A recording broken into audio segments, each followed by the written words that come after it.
Bonjour à tous. Alors, la Syrie.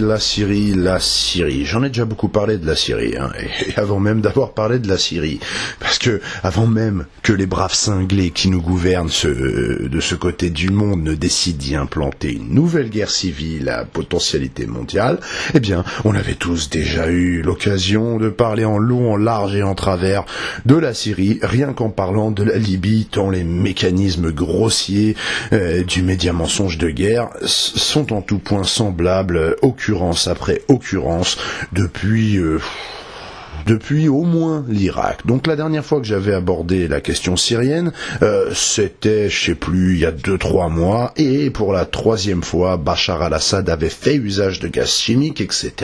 C'était sûr, c'était certain, Fabius avait craché en l'air, et la gravité avait à l'époque fini par faire son œuvre à notre place. Et j'y reviens parce que, bon, cette fois c'est la bonne, hein, c'est exactement le même scénario, c'est l'épisode 4, et pour la 4e fois, Obama et le cartel du bien sont sûrs et encore plus certains que la ligne rouge chimique a été franchie et que cette fois c'est pour de vrai. Sauf que cette fois-ci, de peur que la mayonnaise ne retombe encore faute de preuves, jamais 203, jamais 304, ils semblent plus ou moins décidés à agir et claironnent partout qu'ils vont aller punir Bachar al-Assad au plus vite. Bon.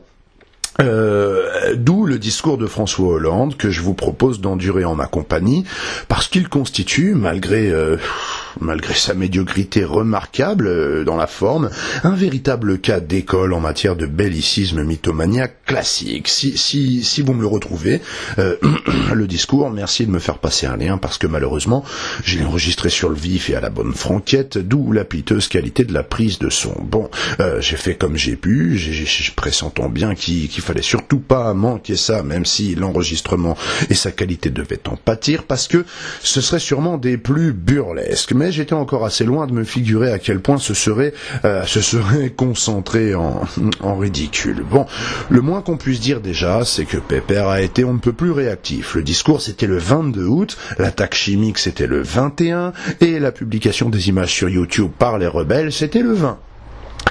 L'ASL aussi, visiblement, en matière de technologie de la communication, ils sont très au point, hein, ils semblent même maîtriser le voyage dans le temps. Bon, alors, pour faire simple, le 1er septembre, en définitive, on en était où, à peu près? Le Royaume-Uni s'était déjà retiré par vote, pressentant bien que l'épreuve de l'ONU n'arriverait jamais, que ça allait finir avec une fiole de pisse à la main, ce genre de conneries. Donc, les USA, quant à eux, voteront d'ici le 9 septembre, si j'ai bien compris, et la France, en revanche, donc procède ce jour-ci à un débat sans vote à propos de l'intervention militaire qu'on nous promet à tue-tête et que Fabius a demandé au Père Noël. Donc, oui, c'est vrai ça, après tout. Pourquoi voter en France? On va quand même pas voter à chaque fois qu'on bombarde un pays, en plus un pays rempli d'Arabes qui nous ont encore rien fait, puis c'est bon, merde, quoi. Il y en a déjà un vote pour arrêter, pour décider de la participation de la France à la guerre en Syrie. Il y a un vote. Ben oui, il y a un vote. Mais ça se passe aux USA, enfin. Pourquoi se voiler la face, mentir aux Français et faire semblant d'être souverain et indépendant? Enfin, nous, on sait où est notre place. Au moins, on est lucide, on attend de voir ce que les USA ont décidé pour nous, parce qu'il faut pas se leurrer, la France qui attaque seule la Syrie, c'est une plaisanterie suicidaire sans nom qui nous promet un bourbier sans fin avec le défilé des cercueils à drapeaux de retour de Syrie à la clé de cette aventure débile. Donc on ne peut pas y aller tout seul, donc on attend avec la langue pendante et la queue qui remue pour aller promener avec le même être à safre en France. Donc vous comprenez quand même, quand on nous parle de la France qui joue sa crédibilité sur la scène internationale, hein, ils vont nous dire ça un petit peu plus tard, que la France œuvre au maintien de son rang dans le concert des nations, tout ce bordel. Enfin, le rang dont on nous parle, hein, sur la scène internationale, ce n'est même plus celui de caniche des USA. C'est le rang de chat d'appartement obèse et opéré des boulettes et des griffes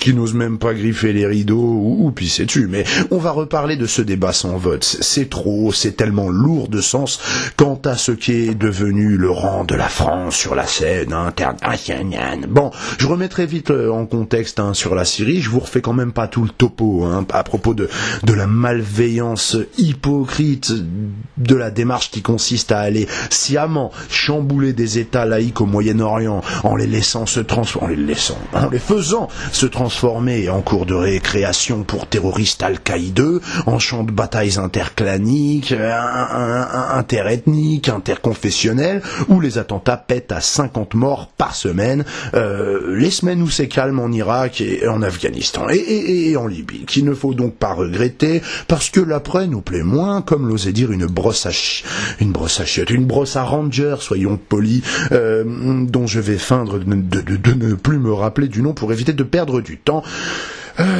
Plus avant. Je vous refais donc pas tout le topo parce que je veux dire, à un moment ou à un autre, si vous ne comprenez pas tout seul qu'il est injustifiable de faire tomber un président, même ultra-autoritaire, pour 20, 25, 50 morts qu'il a provoqué en réprimant une manifestation, si c'est au prix de 100 000 morts sponsorisés par nous, si vous ne comprenez pas que c'est absurde, et que c'est absurde surtout si c'est pour mettre à la place de ce dictateur président autoritaire, selon les versions qu'on accepte ou pas, eh bien si c'est pour mettre à sa place une force officiellement composée aussi d'extrémistes, de coupeurs de tête fondamentalistes, dont des anthropophages autoproclamés, qui se filment et se diffusent sur YouTube en train de bouffer le cœur des gens qui viennent de dégorger, j'en passe, et des semblables, eh bien, ces informations-là, c'est pas des informations de conspirationnistes, il n'y a rien à voir avec le protocole de ta grand-mère, tout ça c'est relayé par la presse officielle de temps en temps, suffit d'ouvrir les yeux, tu peux même lire Le Monde de Merde, tu peux lire le Nouvel Observateur, tu peux lire toute cette merde, tu peux tomber sur ces informations.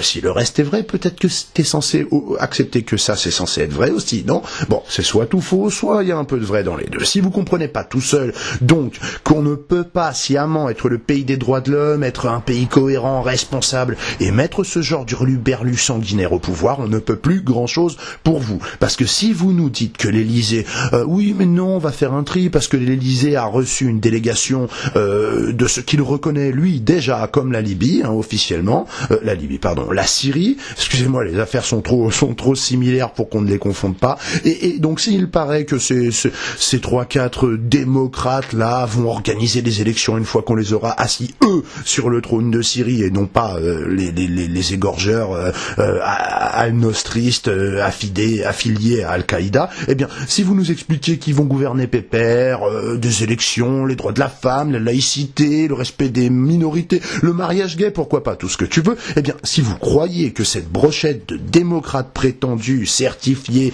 avec toutes les normes ISO 2000, BHL 450, République française en tampon dessus, eh bien, si vous pensez qu'ils vont gouverner tranquille à la cool, c'est que vous avez sérieusement pas lu la presse internationale, même mainstream, depuis 10 ans. Même les infos, vous les avez pas regardées, même pas à la téloche. Je veux dire, les tarés qui se battent aux côtés de votre ASL démocratique, en égorgeant des civils, aussi, et en le revendiquant, contrairement à Bassad qui lui nie ce qu'on lui reproche, eux, ils se vantent. Ah ouais, je bouffe des gens, je les égorge, donne-moi le pouvoir. Donc c'est certainement pas pour laisser le pouvoir aux plus laïcs et aux démocrateux auxquels ils se sont agglomérés, si c'est bien ce qui s'est passé, et si ces laïcs démocrateux sont quand même en nombre suffisant pour être considérés comme existants dans les rangs de l'ASL. Eh ben, ils vont certainement pas, les égorgeurs, hésiter à plonger la Syrie dans le sang, comme ils l'ont fait partout ailleurs, en espérant obtenir le pouvoir, et comme ils l'ont fait partout ailleurs, et à chaque fois qu'on a libéré un peuple, Irak, Libye, et même Afghanistan, badaboum, tu mets tes démocrateux préférés au pouvoir, et ces mecs-là font tout péter en espérant donc récupérer les rênes de ce pays pour en faire ce qu'ils veulent. Donc à qui le tour? Eh ben c'est au tour de la Syrie. Alors allez au suivant. Donc la Libye après l'intervention, avant l'intervention, c'était laïque, c'était la paix civile, c'était une économie relativement prospère. Et quand même, une mortalité dans la rue assez limitée. La Libye après, c'est la charia au jour J. Les tensions communautaires, les attentats sanglants à tour de bras quotidiens, l'Irak avant c'était pareil, l'Irak après c'était pareil. Bon, j'ai expliqué ça en long, en large, en travers, et pour ceux qui ne peuvent pas se concentrer 10 minutes de suite, il y a des orateurs plus directs qui ont mis tout cela à votre portée. Cherchez juste un tout petit peu, et si c'est en connaissance de cause que vous trouvez encore que ça valait le coup, je n'ai plus rien à vous dire, si ce n'est que, selon moi, votre mauvaise foi confine à la mort cérébrale. Non mais je m'inquiète pour vous, vraiment, c'est sincère, soit. Pour éviter de me répéter trop pesamment, je vais donc dans un premier temps me contenter d'écouter avec vous la conférence de presse de notre flamboyant monarque républicain, en train de reprendre après Bush, après Blair et après Sarkozy, après Cameron, Obama et Fallacius, le rôle de justicier de mes deux, avec sa prestance à n'en avoir même pas une seule à lui. Donc allez, on se réécoute ça en essayant de ne pas trop pouffer de rire, parce que même si ce sont des clowns qui nous parlent, il faut garder à l'esprit que ce sont des clowns tueurs en activité.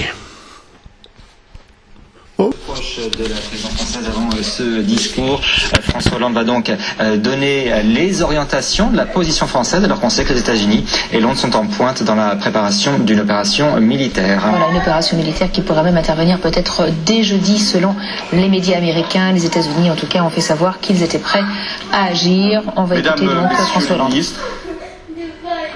Mesdames, Messieurs les parlementaires, Mesdames, Messieurs les ambassadeurs, Mesdames, Messieurs, au moment où je m'exprime devant vous, le monde est saisi d'effroi. Et donc déjà, flashback, Sarkozy sur la Libye, sur l'Iran, sur ceci, sur cela. Il avait beau faire son numéro alors que toute personne un tant soit peu structurée sur un plan mnésique se le représentait d'office en train de parler avec les analyses d'urine de Colin Powell à la main. On avait au moins un acteur motivé sous les yeux, des intonations et un phrasé de circonstances. Pas génial, c'est pas l'acteur studio, mais bon, il y avait quand même quelque chose. On campait un tout petit peu le personnage qu'on espérait être. Mais là, franchement, écoutez ça. Le monde est saisi d'effroi. Le monde est saisi d'effroi. Non mais sérieux, c'est le contraire qui est vrai. Le monde est saisi d'effroi quand vous vous exprimez. C'est ça qui se passe. Non mais sérieux, faites revenir le tout à feu doux. Ne laissez pas dorer les oignons. Le monde est saisi d'effroi. Non, c'est même pas ça d'ailleurs.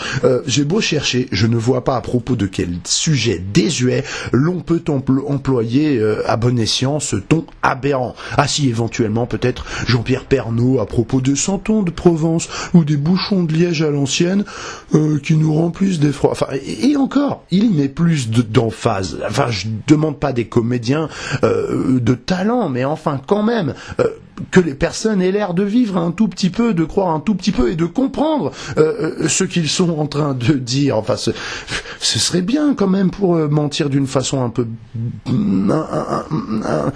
peu probante, quoi. Surtout quand on utilise des mots pareils. Enfin, mais voilà, ça c'est le président de la République, voilà la voix de la France. Le monde est saisi d'effroi. Mais même moi j'y mets plus d'intonation, je n'arrive pas à faire un truc aussi vide de sens. Enfin bon, bref. Le monde est saisi d'effroi. Passons, c'était le 22 août qui tenait sa conférence de presse. Les bandeaux qui défilaient en même temps qu'il s'exprimait et qu'on était saisi d'effroi indiquent clairement que les enquêteurs de l'ONU n'ont même pas ou à peine commencé à enquête de l'ONUT et que la France et les USA, et à ce moment le Royaume-Uni, étaient bien décidés à punir Bachar al-Assad quand même, et quoi qu'il arrive et quoi qu'il conclue. Bon. Alors, attendu que François Hollande va confirmer qu'il est décidé à frapper un camp précis avant que l'ONU ait donné des preuves et conclusions. On a envie de se demander, comme on l'a déjà fait, donc de se redemander dans mon cas, à quoi sert donc ce concept d'inspecteur de l'ONU sur place dont on nous rebat les oreilles à chaque fois et depuis si longtemps. Quand est-ce qu'on dissout ce truc, puisque a priori 3 pignoufs peuvent savoir mieux que les inspecteurs de l'ONU juste en se mouillant le doigt, en le mettant au vent à 5800 bornes de la Syrie, et se remettre le doigt en bouche et nous sortir ah oui, ça c'est des armes chimiques, attends, il y a une pointe de sarin, Ah mais c'est Bachar al-Assad, ça. Ouais, sûr et certain, garantie sur facture, tu peux me faire confiance. Bon, donc quoi? On nous annonce en août 2013 que ça y est, c'est sûr et certain et confirmé, l'utilisation d'armes chimiques en Syrie. Gna gna gna gna gna. Alors bon, c'est à ce stade qu'on se demande si tout le monde est devenu complètement débile, parce que ça fait au moins 3 fois, je l'ai dit, que vous nous faites ce coup-là, 3 fois que ça y est, que c'est sûr, que c'est sûr, que c'est sûr, et que nous ne pouvons pas rester sans réagir, hein, non, ou alors on se fait le complice silencieux des massacres des civils, et qu'en fin de compte, faute d'enquête, faute de preuves, vous rangez vos missiles dans vos slips en attendant la prochaine fois. Allez, on écoute quand même. Le monde est saisi d'effroi après la confirmation de l'utilisation d'armes chimiques en Syrie. Ça fait 4 fois déjà. 4 fois. Tout porte à croire que c'est le régime qui a commis cet acte abject. Ah bah pourtant les inspecteurs de l'ONU ont suspendu. Qui le condamne définitivement aux yeux du monde. Car c'est une ignominie. Voilà, confirmation d'utilisation d'armes chimiques.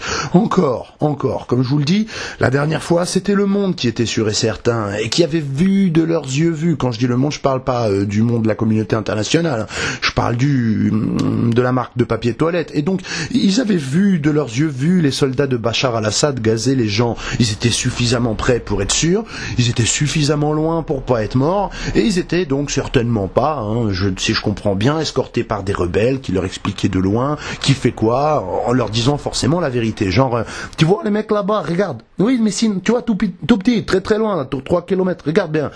Tout là-bas. Oui, ben c'est les Bacharites. Non, j'ai pas de jumelles. Regarde, fais-moi confiance. C'est les enfoirés de Bachar. C'est eux qui ont tiré ces obus. Les obus qui sont chimiques, là, qui ont tué la petite fille. Et donc, ils ont ramené des fioles, nous avait-on dit en juin, et nous redit-on en août, des fioles avec du gaz sarin dedans, des fioles sur lesquelles quoi?